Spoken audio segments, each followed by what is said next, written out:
અંકલેશ્વરમાં પત્રકાર પર જીવલેણ હુમલો, કથિત ઓનલાઈન સટ્ટા બેટિંગનું શૂટિંગ કરતા હુમલાખોરોનો આતંક।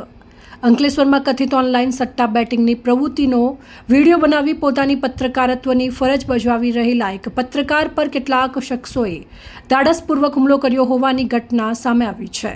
હુમલામાં પત્રકારને ગંભીર ઇજાઓ પહોંચતા વિસ્તારમાં ભારે ચકચાર મચી ગઈ હતી। ઇજાગ્રસ્ત પત્રકારને તાત્કાલિક 108 એમ્બ્યુલન્સ મારફતે હોસ્પિટલ ખસેડવામાં આવ્યા। પ્રાથમિક સારવાર બાદ તેને ગંભીર હાલતને ધ્યાનમાં રાખીને વધુ સારવાર માટે ભરૂચ સિવિલ હોસ્પિટલમાં રિફર કરવામાં આવ્યા હોવાનું જાણવા મળ્યું।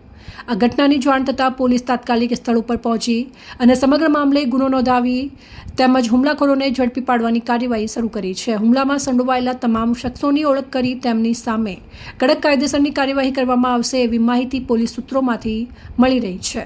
સાથે જ કથિત ઓનલાઈન સટ્ટા બેટિંગના નેટવર્ક અંગે પણ તપાસ હાથ ધરવામાં આવી છે। આ ઘટનાએ કાયદો અને વ્યવસ્થા તેમજ પત્રકારોની સુરક્ષાને લઈને ગંભીર પ્રશ્નો ઊભા કર્યા છે। મારું નામ વિપુલ કુમાર મનુપ્રસાદ જાની છે અને હું દીપ પ્રકાશ ન્યૂઝનો એડિટર છું। અંકલેશ્વર ખાતે હું રહું છું। મારા રૂટીન કામકાજના કારણે રોજે રોજ હું દરેક પોલીસ ચોકીના કામે સમાચાર માટે લેવા જાઉં છું।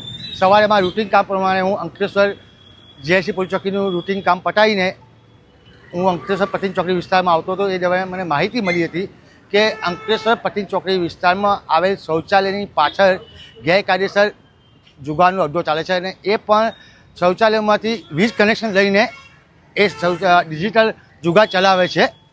અને આ માહિતી પ્રમાણે હું ત્યાં ગયેલો ત્યારે મને એવી માહિતી મળી કે જીબીવાળા એ કનેક્શન કાપી ગયેલા છે અને રાતે કોઈ ભરૂચની કોઈ પોલીસ પણ આવેલી હતી। એ દરમિયાન ત્યાં હું શૂટિંગ કરતો હતો, કવરેજ કરતો હતો જુગારધામનું। જુગારધામ ધમધોકા ચાલુ હતો।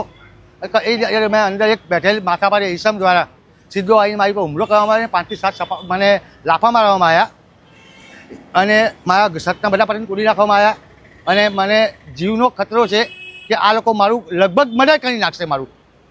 કેમ કે પોલીસ તંત્ર જ્યારે મેં જાણ કરી ત્યારે અહીંથી લોકલ પોલીસ કોઈ આવવા તૈયાર નથી। જ્યારે મારા ડીવાયએસપી સાહેબને વાત કરી મેં કુશલ ઓઝા સાહેબને તો સાહેબનો ફોન આવ્યો એ પછી અહીંથી પોલીસ ત્યાં મને લઈ ગઈ અને પ્લાન લાવી છે। અહીંથી કોઈ પોલીસ નથી આવી। ડીવાયએસપી સાહેબ ઓઝા સાહેબનો ફોન આવ્યો પછી પોલીસ બધી ત્યાં અડ્ડા ઉપર જઈને એને મારું બાઇક લેવડાવ્યું છે અને એને લાયા અને મેં અરજી કરી એની સામે એની બી અરજી લીધી છે। જો ગુનેગારની બુટલેગારની અરજી લેવામાં આવી છે, મને યોગ્ય ન્યાય નહીં મળે તો આગામી સમયમાં હું અંકલેશ્વર તાલુકાના દરેક જગ્યાના 2 નંબરના ધંધા હું બતાવતો રહીશ અને જ્યારે મને જે કરવું હોય એ કરી શકે છે। હું મારી પ્રતિષ્ઠા, મારું જે સન્માન છે, જે પત્રકારી છે એ ધર્મનું નિભાવતો રહીશ। અને પોલીસ તંત્રને હું નમ્ર વિનંતી કરું, સાહેબ તમે આવા અસામયિક તત્વોને જે છાવરવાની કોશિશ કરો છો એ બંધ કરો, નહીં તો આગામી સમયમાં આમ નાગરિક રોડ ઉપર નહીં ફરી શકે। જય હિન્દ, જય ભારત। 60 મીટરની નજીક જ છે। રોજ પોલીસ 4-5 આટા મારે છે, પોલીસની નજર નથી આવતું। હું આટલું જ કહીશ, જો એક પત્રકાર સુરક્ષિત નથી તો આમ પબ્લિક સુરક્ષિત છે। અને એમને આ કોને આપ્યો, કોને આપી એ પરમિશન, કોની પરમિશન આપી? જુગાર ગુજરાતમાં બંધ છે, બેન છે જુગાર, દારૂ બેન છે, જગ્યા જગ્યાએ દારૂ વેચાય છે। આજથી શાંતિથી ચાલુ કરું છું। આખા તાલુકાનું હું જુગાર દારૂ બતાવીશ, જેને મારી પર જે કાર્ય કરવી કરી શકે છે। જય હિન્દ, જય ભારત। રિપોર્ટર અંગુની ચાકીર, ભરૂચ।